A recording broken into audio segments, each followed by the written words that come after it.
Então, bem, olá a todos. Nessa aula, nós vamos falar dos fundamentos das redes generativas adversariais, né, as GANs.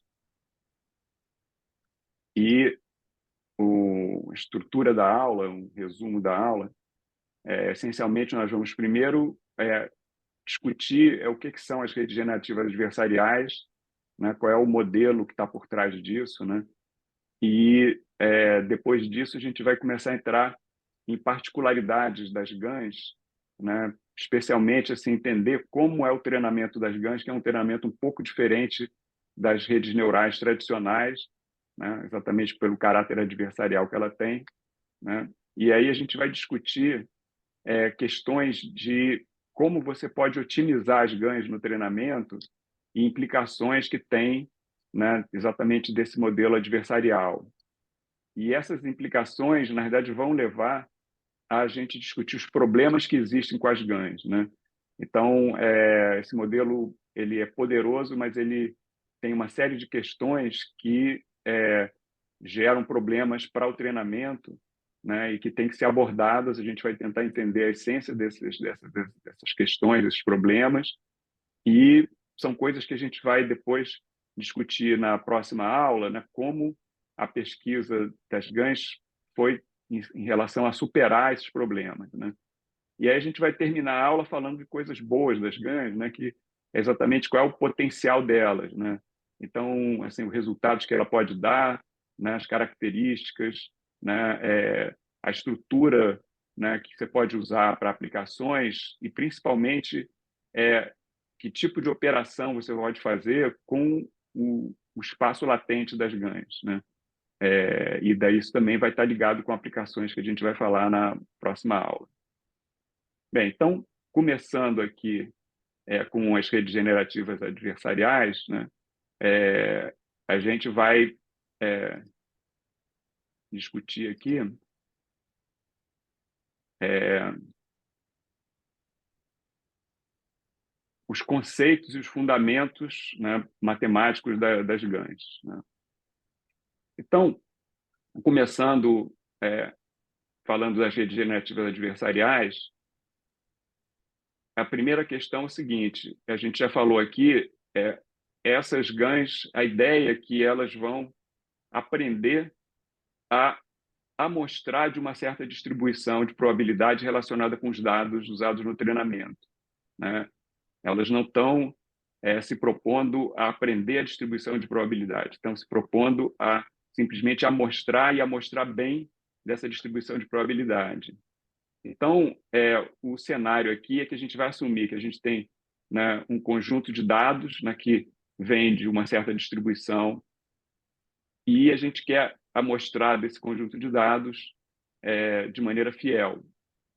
E aí, para isso, a ideia é assim, a gente vai introduzir uma variável latente, né, que vem de um espaço latente simples, né, como, né, uma distribuição gaussiana, né? Então, essa variável latente z, né, ela vem de uma distribuição gaussiana P de z, né? E a gente vai passar essa variável latente, né, para uma rede geradora G, né, que vai gerar uma amostra, né, dessa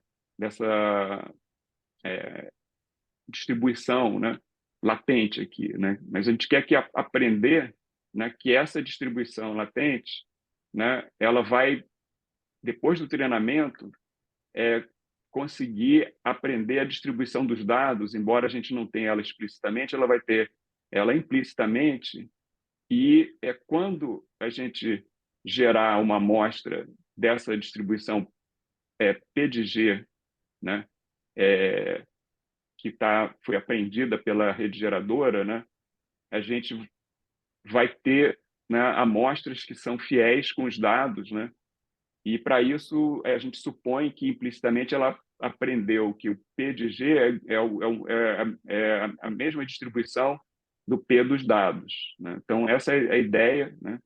E é a questão como que você faz isso, né? E você faz isso usando esse método adversarial. Quer dizer, a ideia assim, você tem essa rede geradora, né?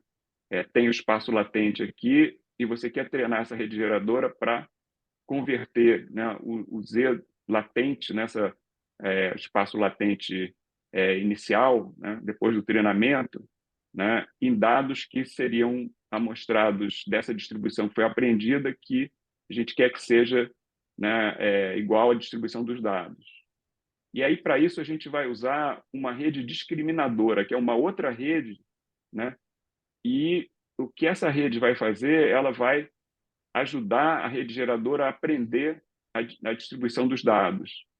Essa rede, na realidade, é uma rede de classificação, né?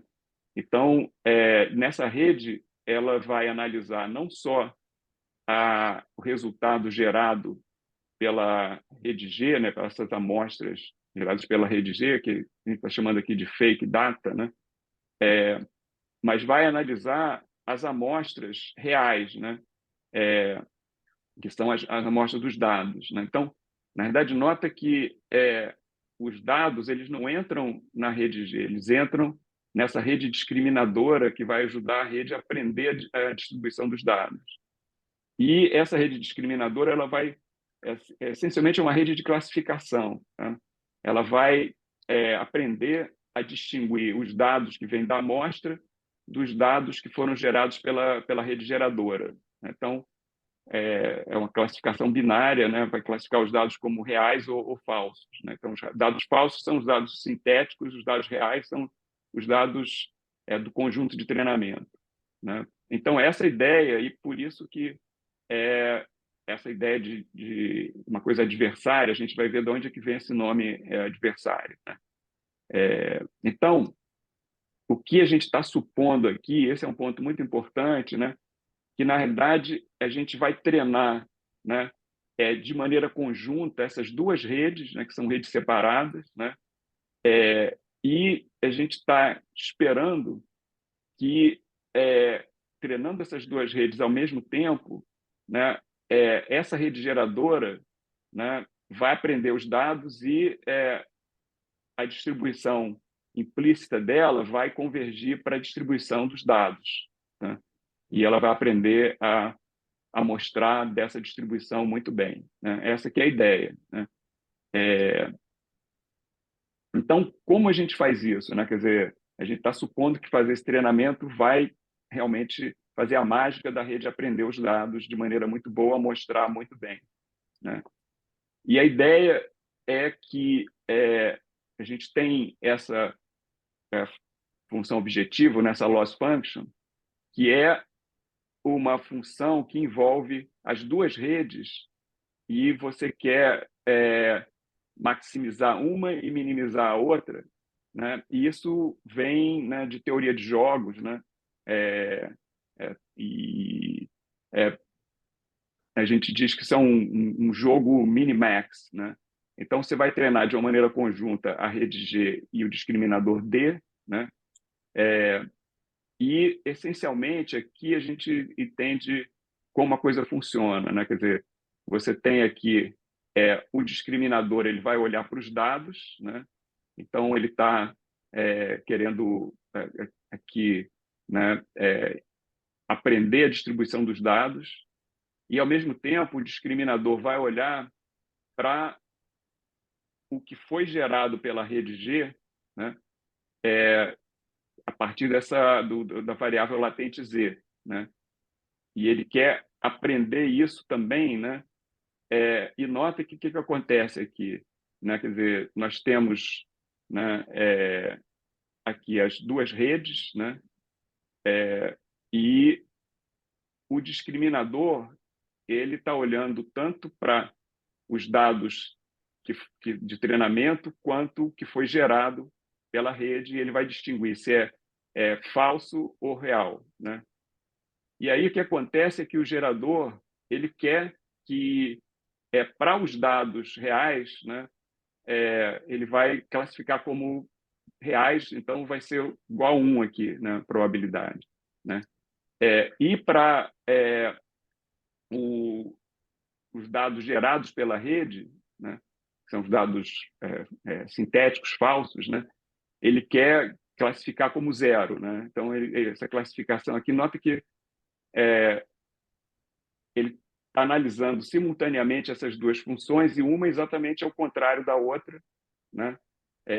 Mas aí tem uma questão, né, que quando você vai olhar para a rede G, né, a rede G quer que o discriminador não classifique como dado falso, quer que o discriminador classifique como um dado real, quer que o D de X aqui, na classificação, seja igual a 1, a mesma classificação dos dados reais, né?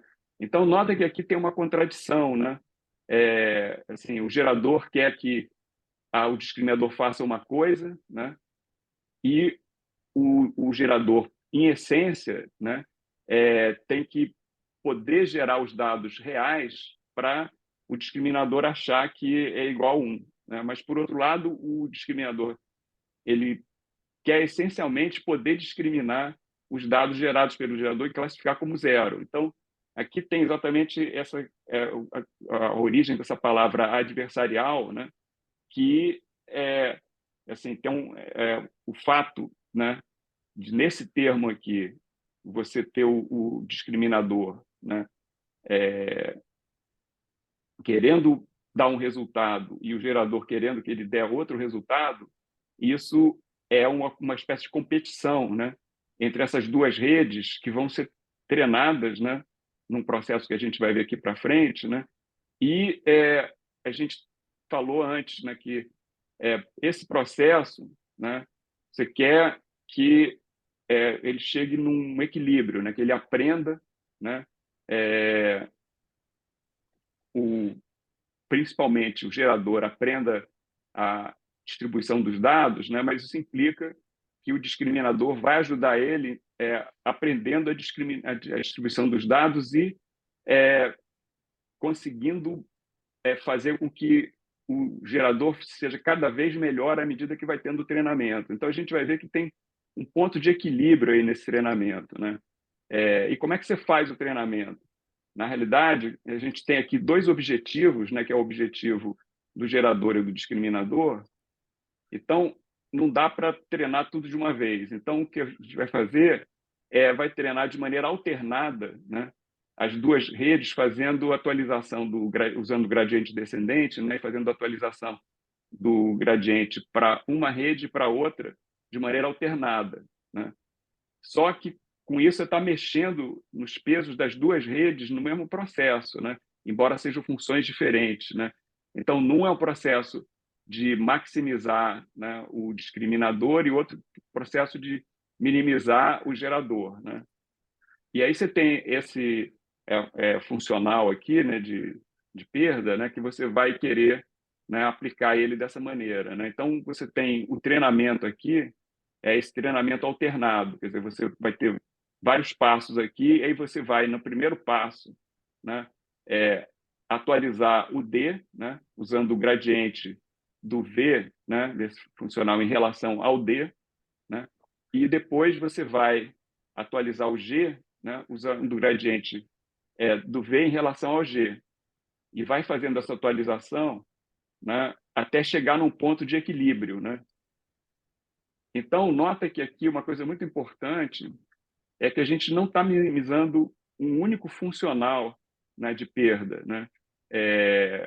A gente tem esse processo alternado, então você tem, na verdade, um processo que está associado com o gerador e outro com o discriminador, né? E aí não dá para olhar para uma única curva, né, de convergência aí, né? O que a gente está dizendo é que no ponto de equilíbrio, né, essas duas redes vão se completar, vamos dizer assim, né? Então, esse processo aqui, a gente vai estudar ele um pouco mais, com um pouco mais de detalhe e de maneira mais intuitiva, o que significa esse ponto de equilíbrio, né? Porque, assim, aonde é que você para aqui? Você vai atualizando, atualizando, e você vai querer parar quando, né, a rede G aprendeu a distribuição dos dados, né?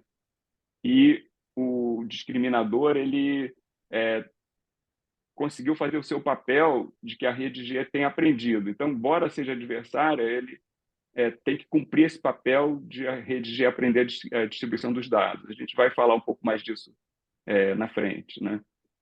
Mas tem uma questão aqui que esse processo, né, de treinamento, né, ele tem um problema que é, no começo do processo, né, o gerador não sabe gerar os dados, ele não aprendeu ainda a distribuição dos dados.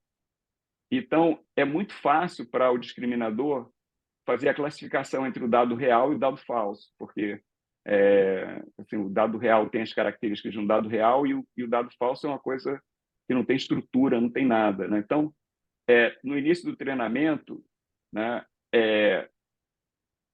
o D de G de Z vai ser muito perto de zero, né? Que assim, sempre ele vai ser fácil dele discriminar, né? E aí, com isso, né, o G vai ter os gradientes muito baixos, né?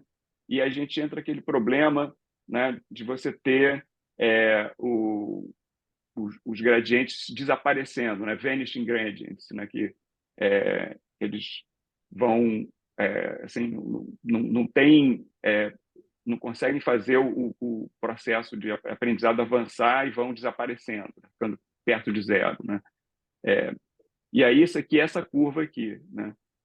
Exatamente porque você tem aqui, né, o log de 1 menos d de g de z, né? Então, se você tiver aqui o, o d de g de z igual a zero, né, isso aqui vai ser log de 1 e aí o gradiente é muito pequeno e você vai ter uma curva desse tipo. Então, qual é a solução que se obteve para isso?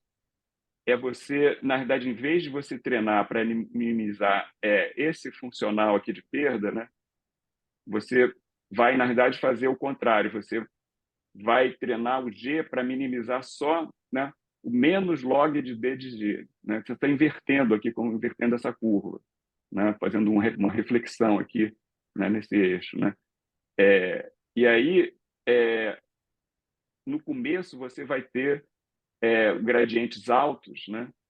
E daí você consegue treinar bem e a curva consegue evoluir. Então, isso aí é um exemplo dos problemas que a gente vai ver associados com as redes generativas adversariais. Né? Você vê que isso aí vem, esse problema aqui vem essencialmente, né, do fato da rede ser adversária, né, e o discriminador está competindo com o gerador. Né? Então, isso é uma coisa assim, que é inerente, mas esse não é bem um truque, né? Essa solução, né? Uma solução elegante que consegue resolver esse problema em relação ao treinamento, né? Fazendo otimização por gradiente descendente. Né? Então, agora a gente vai passar a discutir outras questões, né, da natureza das redes adversárias em relação à otimização e otimalidade. Né? Então, a primeira coisa aqui, né, é voltar exatamente para essa ideia, né, de por que, né, usar esse método, né, de adversarial, né? Por que usar uma rede generativa adversária, né? E aí a gente já falou que o objetivo aqui é que esse processo, né, que seria esse jogo de competição, né, um jogo minimax aqui, né, ele vai fazer com que a rede geradora vai aprender a distribuição dos dados, né? Então, essencialmente, isso aí está ligado, como eu falei, né, com teoria de jogos, né, e está associado com o trabalho do Nash, né, de pesquisa, né, ligado com economia e matemática, né, que tem a ver com competição em mercados e coisas assim, né. E aí, se a gente for olhar aqui com mais detalhe, quer dizer, você tem, né, um processo de competição que vai chegar num ponto de equilíbrio, e esse ponto de equilíbrio ele é exatamente quando você vai ter, né, um discriminador ótimo e um gerador ótimo, né? Isso aqui seria exatamente o equilíbrio de Nash, né? E aí esse primeiro ponto aqui, quer dizer que o discriminador ele vai chegar no ótimo quando ele tiver essa distribuição para qualquer G, quer dizer, qualquer G que seja treinada, ele vai ter que aprender essa distribuição aqui, que você nota que é a distribuição que está relacionada com os dados e com a distribuição da rede geradora, né? O gerador ele vai chegar num ponto ótimo quando ele aprender a distribuição dos dados, né? Então, a questão toda é você chegar nesse ponto de equilíbrio no treinamento, né? Só que essa suposição, né, na teoria, né, aqui a gente está falando, né, de um processo, né, de aprender uma distribuição. Não está falando que a gente está usando redes neurais para isso, né? Isso na teoria de jogos, no processo geral, processo matemático. Agora, quando você aplica isso para rede generativa adversária, você está usando redes neurais e você escolhe uma arquitetura para as redes neurais, né? Então, o fato de você escolher uma rede de geradores e discriminadoras com uma arquitetura física fixa, né? Isso não significa necessariamente que essas redes têm capacidade de representar o discriminador e o gerador ótimo, né? Então, a questão, essa é uma primeira questão, né? Quer dizer, qual é a arquitetura da rede, se ela consegue representar essas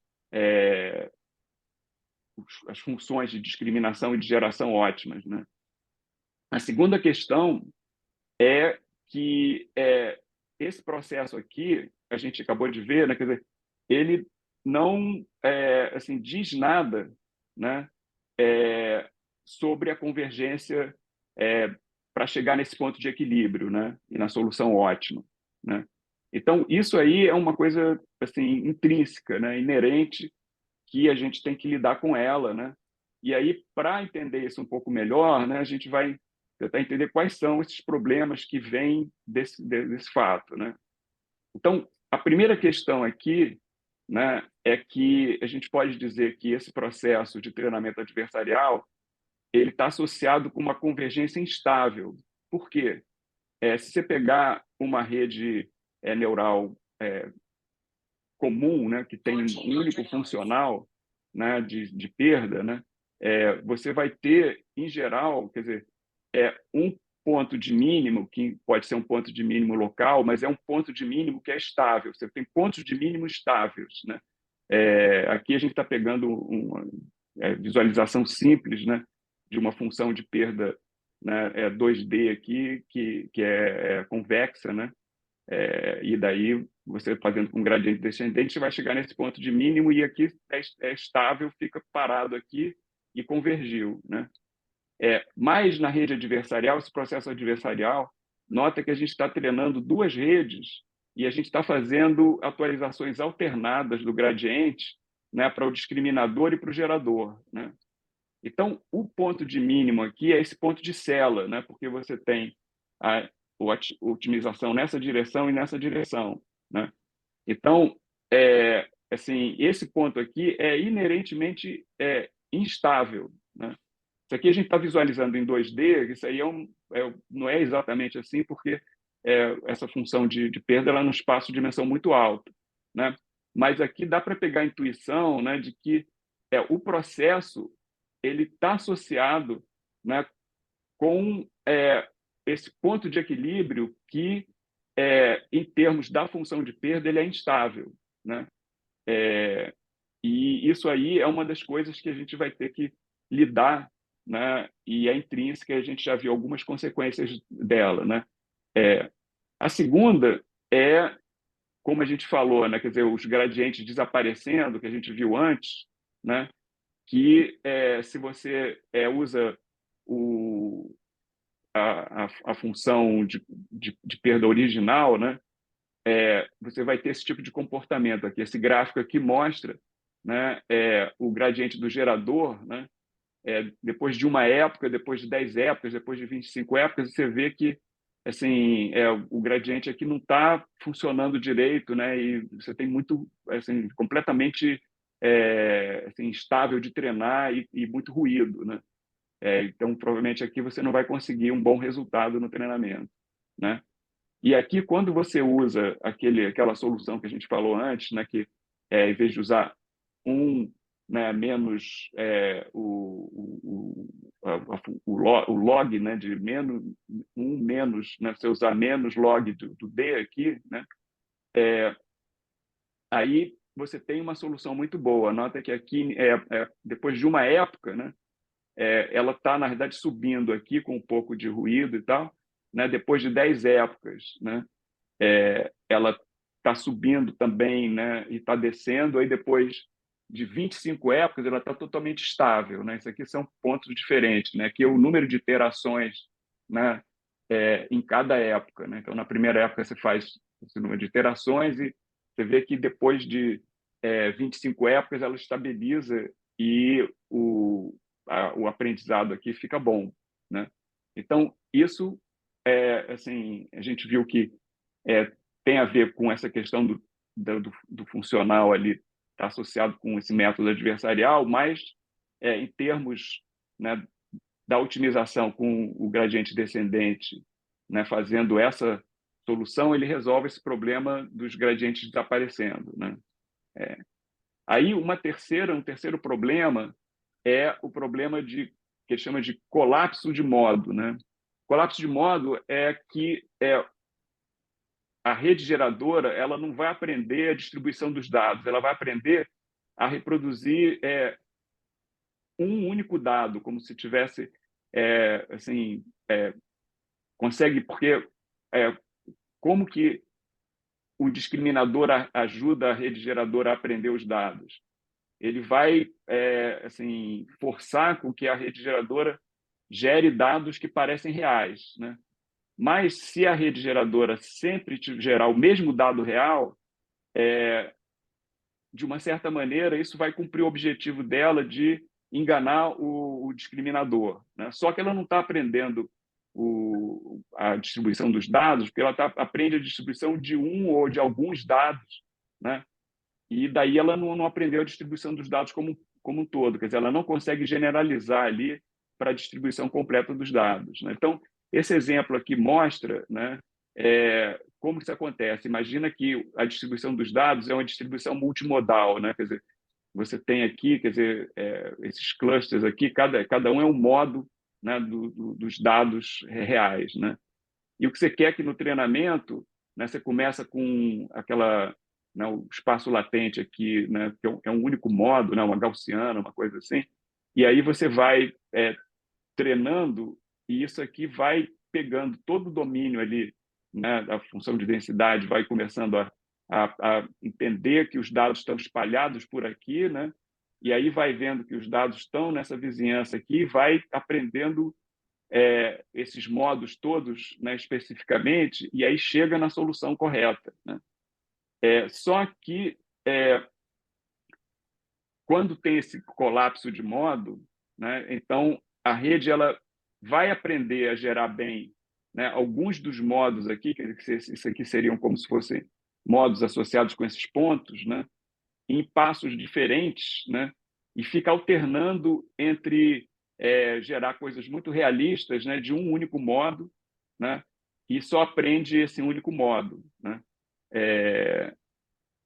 E isso é porque assim, o D ele é treinado para poder distinguir uma coisa da outra, né, e ele não está olhando, né, ele está olhando só se a imagem parece real, mas ele não está olhando uma coerência entre assim todos os dados e como que isso vai assim um está relacionado com o outro e se o gerador está assim aprendendo tudo, né? Porque ele não está comparando, né, uma imagem que é gerada pelo gerador com a imagem que ele olhou. Ele está olhando se aquela imagem parece real, mas não está olhando se é a mesma imagem ou uma coisa assim, né? Então, se ele tem uma imagem que é que é real gerada pelo gerador, né, que parece real, o discriminador fica satisfeito. Isso aí significa que ele é treinado para descartar esses modos que estão muito separados, né?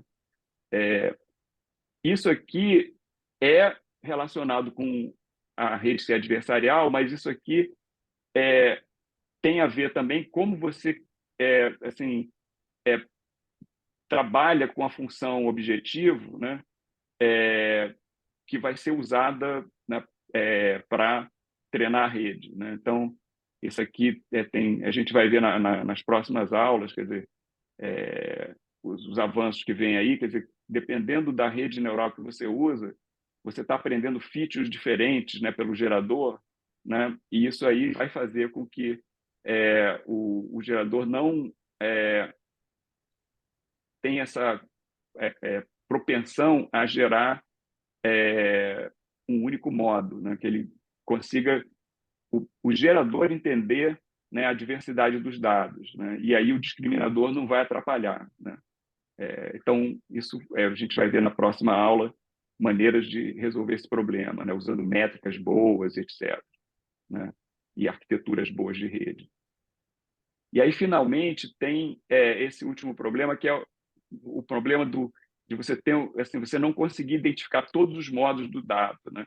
Então, imagina assim, que você tem dados que tem dois modos, um modo que é dominante, né, e um modo que é existente lá, mas ele é secundário, né? Então, você tem o modo 1 e o modo 2. E aí, o método de geração, né, usando o gradiente descendente, como esse modo é dominante, ele vai sempre, né, na maioria dos casos, né, convergir para esse modo dominante, né?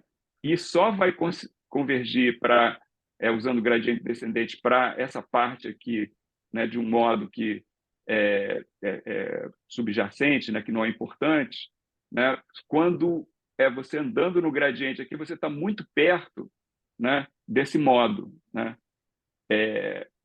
E aí pode ser que, na realidade, no processo de aprendizado, você quase nunca chega aqui e você não aprende esse modo, só aprende o modo dominante, né? Então, a razão de acontecer esse problema, né, é muito pode ocorrer dependendo do teu conjunto de dados. Quer dizer, se você tem, né, um dataset que alguns modos são pouco representados, né, isso vai fazer com a probabilidade, né, da variável latente no espaço latente representar isso aqui vai ser também muito pequena, e aí ele vai gerar uma distribuição, né, que isso aqui vai estar faltando, né? Então tem uma questão aí, né, de você ter um bom conjunto de dados e bem coerente, né, para não ter nenhuma parte dos dados que é subrepresentada e não ter esse problema do missing mode, né?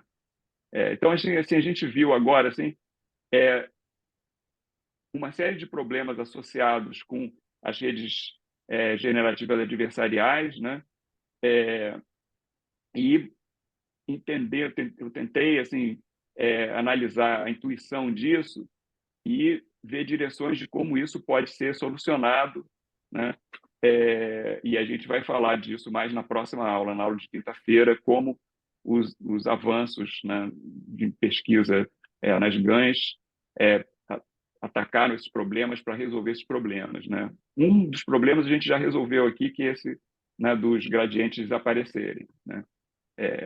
Então, agora eu queria pegar um segundo ponto, né, que é ligado com o processo de treinamento e com como você entende essa métrica que é usada, né, para você entender os dados, né, como é que o discriminador, né, vai funcionar como uma coisa ligada com uma métrica de comparar imagens, né?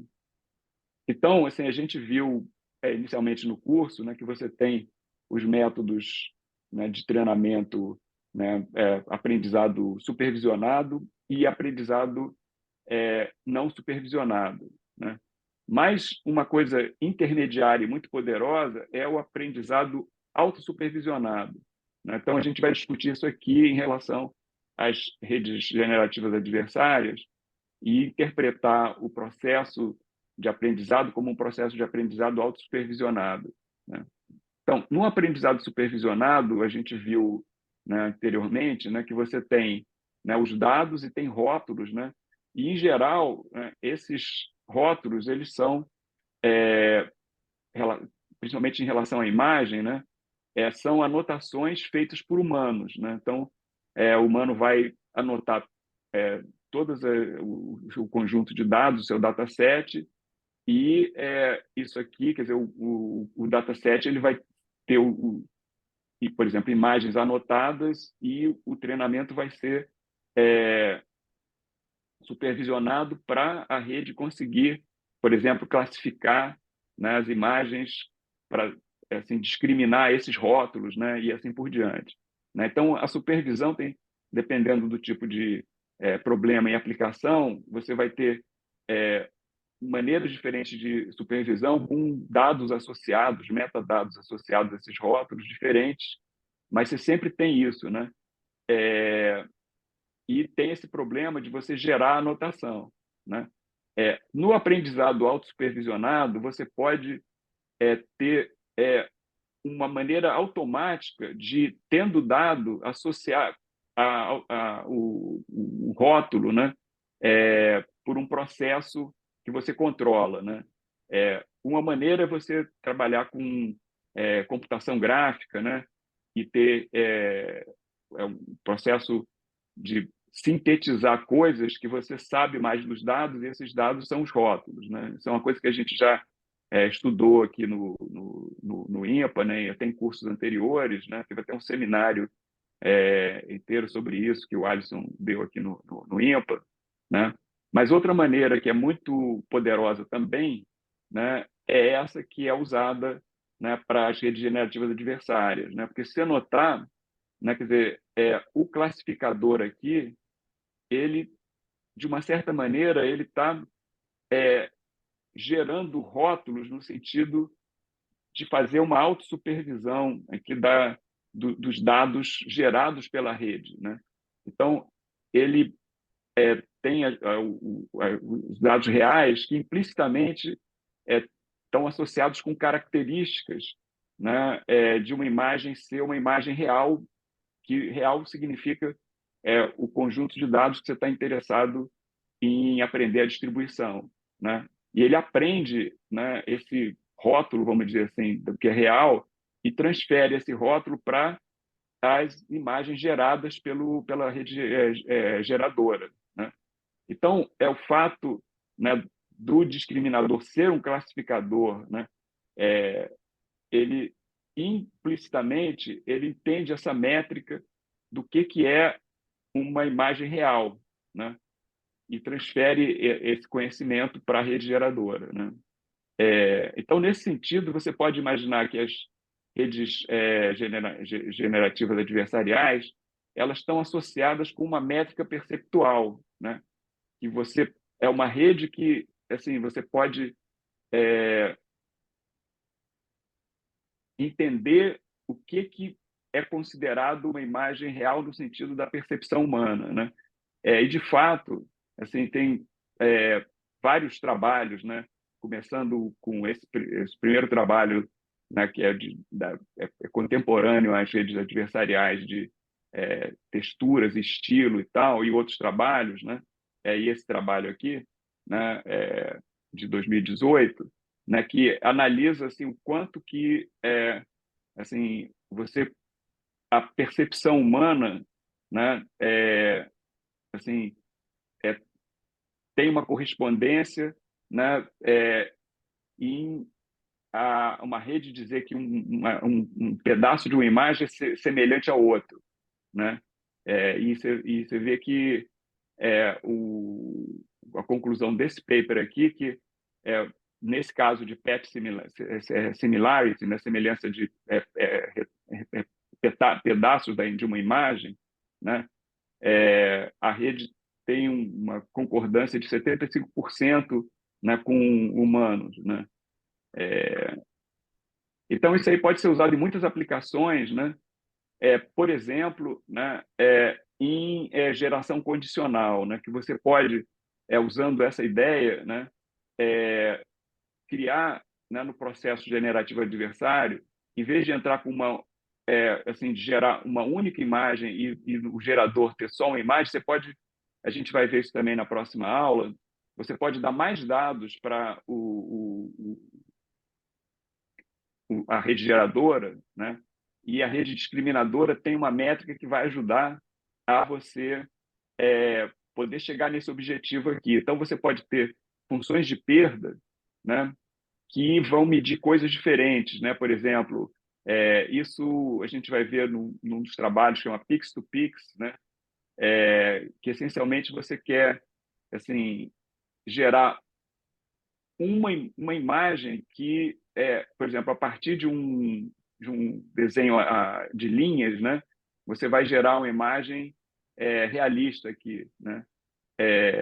E essa imagem realista está, né, sendo analisada pelo discriminador, e a rede geradora, ela, a entrada dela aqui vai ser, né, esse condicionamento aqui, que é uma outra imagem, tem uma métrica aqui que vai fazer com que ela gere essa imagem, aprenda a partir disso gerar uma imagem que tem a ver com os dados que vão estar nessa classe aqui, né? E com isso você pode assim, ter várias funções de perda, né, que vão induzir você ter essa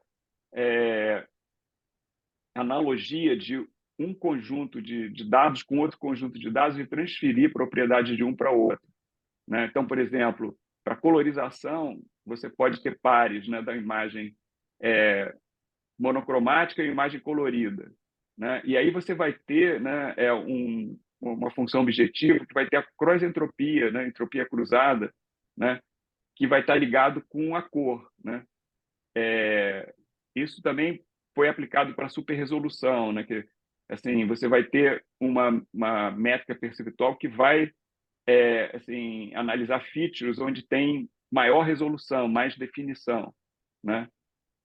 Então isso, todas essas coisas a gente vai ver um pouco mais na próxima aula em aplicações de GANs, né? Eu coloquei elas aqui porque exatamente para relacionar, né, a estrutura da rede, né, com esse treinamento adversarial e entender o treinamento como treinamento autossupervisionado, onde você controla a métrica de maneiras não triviais que não seria possível fazer numa rede de convolução simples, né? Sem ter todas essas questões, né? Embora tenha outras maneiras de usar, né, esses processos, né? Mas esse método, né, generativo adversarial, ele consegue explorar isso com muita qualidade, né, e muita efetividade, a gente vai ver nas aplicações, né? Então, para fechar aqui, né, quer dizer, mostrar um pouco mais ainda, né, o potencial, né, porque a gente começou falando dos problemas, né, das redes generativas adversariais pela própria natureza do método, né? Mas agora, assim, é bom a gente sabe que essa arquitetura é uma arquitetura poderosa, né? E que consegue, quando ela chega naquele ponto de equilíbrio, né, que aprende a distribuição dos dados, ela tem um espaço latente muito rico que permite, né, você fazer uma porção de aplicações, né? Então, assim, a ideia agora é a gente estudar um pouco, né, a estrutura desse espaço latente, que tipo de operações a gente pode fazer com as redes adversariais, né? Então, a primeira coisa aqui, né, a gente vê os resultados, né, de uma rede quando ela foi treinada corretamente. Nota que assim, esses resultados são de 2014, foi logo quando Goodfellow propôs as redes generativas adversariais, né? Então, são os primeiros resultados com ganhos, né, numa época que tem assim, quase 10 anos atrás, né? E assim, a rede que ele usou foi uma rede, a gente vou falar isso na próxima aula também, mas foi uma rede, as duas redes, tanto para o gerador quanto o discriminador, a arquitetura era uma rede totalmente conectada, né, que assim não sabia muito sobre a imagem, né? A princípio consegue aprender qualquer coisa, mas não é fácil de aprender qualquer coisa, né? E também os funcionais que ele usou ali, né, eram bastante simples, a métrica, as coisas que ele usou são bastante simples. A gente vai ver isso mais para frente. Mas, de todo modo, as amostras geradas são muito boas, né? Então, aqui, você pega, né, uma série de amostras, né, geradas usando o MNIST, né? E aqui uma série de amostras usando um dataset de faces, né? E esses aqui são as os vizinhos mais próximos dessas amostras aqui na penúltima coluna de cada uma desses blocos, né, do conjunto de dados, né? Então aqui o dígito 8, você vê que a reprodução, o vizinho mais próximo é muito parecido com, né, o 8 que foi gerado, é mesmo para o 2, para o 0, para o 9, né? E a mesma coisa para as faces, né? Então, assim, quando a rede aprende, chega no ponto de equilíbrio, né, que você tem que ajustar uma porção de parâmetros e fazer com que assim, ela realmente chegue naquele ponto de equilíbrio para aprender os dados, ela tem resultados muito bons, e esses são os primeiros resultados, e depois assim, a qualidade foi aumentando muito, a resolução, a qualidade, etc. A gente vai ver isso na próxima aula, né? Mas, assim, dito isso, né, a gente pode passar para como é a estrutura, né, do espaço latente, né, dessas redes generativas adversariais, né? Então, uma das coisas que dá para ver, né, é que essa estrutura é bastante coerente, né? Então, aqui a gente está fazendo a interpolação, né, de imagens associadas com pontos diferentes no espaço latente. Então, você tem uma imagem que é dada por um certo Z, né? Aqui Z1, né? E aqui você tem uma imagem que é dada por um Z2 aqui, né? E aí, se você interpolar o código latente, você vai gerar essas imagens intermediárias aqui. Então, nota que esse espaço latente é muito rico, né? E a transição aqui é muito suave, né? Você vê que as características vão mudando, né? De uma maneira muito suave, né? E são coisas bastante complexas, né? Por esses ambientes aqui internos, né? Você tem objetos diferentes, estruturas diferentes nas paredes e tal, e a interpolação é muito boa, né? É, Além disso, uma outra coisa que você pode fazer que é muito mais poderosa, né? É que essa estrutura do espaço ela permite você fazendo operações, né? Usando assim, é como se fosse um espaço vetorial e fazendo operações com os elementos ali como se fossem vetores no espaço vetorial. Você pode somar, subtrair, multiplicar por um escalar, etc., né? Então, um exemplo disso é isso aqui. Quer dizer, você tem amostras, né, de uma mulher rindo, né? Amostras de uma mulher com face neutra e amostra de um homem com face neutra. Se você pegar a média dessas amostras, né, e pegar o código latente, né, dessa média dessas amostras, né, você faz uma aritmética com vetores aqui, como essa, por exemplo. Você pode pegar essa face de uma mulher rindo, né, e subtrair disso a face de uma mulher neutra, né? Então, o que vai ficar aqui vai ser o sorriso, né?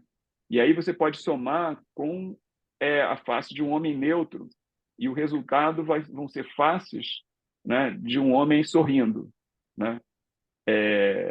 Então, assim, é um jeito de você transferir características, né, fazendo operações estruturais, né, com os elementos do espaço latente, né? Então, ele permite você ter essa álgebra, né? Nesse espaço, né? Aqui é um outro exemplo. Você vê que isso generaliza, né?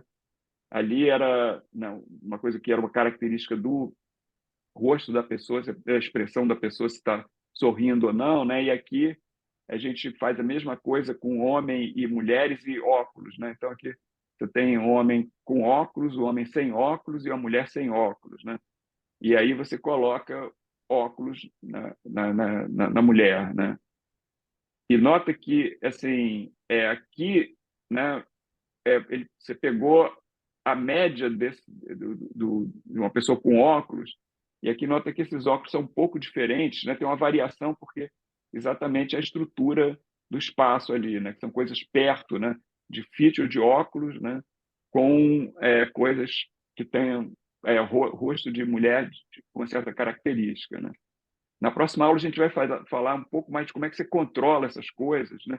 Mas o importante aqui é notar que você tem a possibilidade de fazer todas essas operações, né?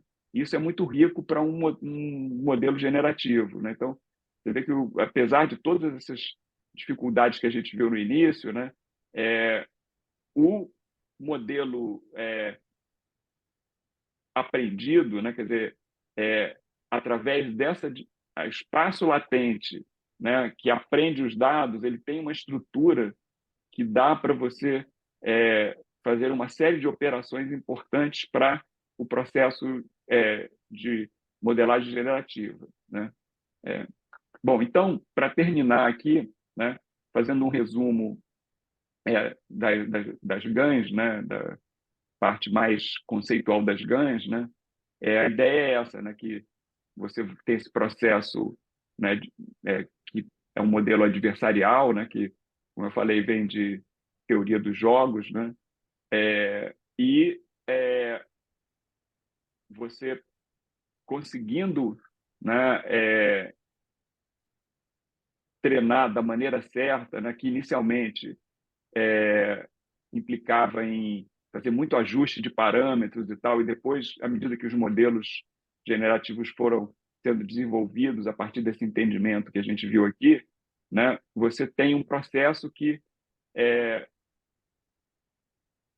quando está tudo certo, ele realmente converge para a distribuição dos dados de treinamento, né, e aprende a distribuição dos dados que você quer com a finalidade de gerar amostras, né? E como ele aprendeu implicitamente a distribuição dos dados, e aprendeu isso para gerar bons dados, ele realmente gera bons dados e com isso, né?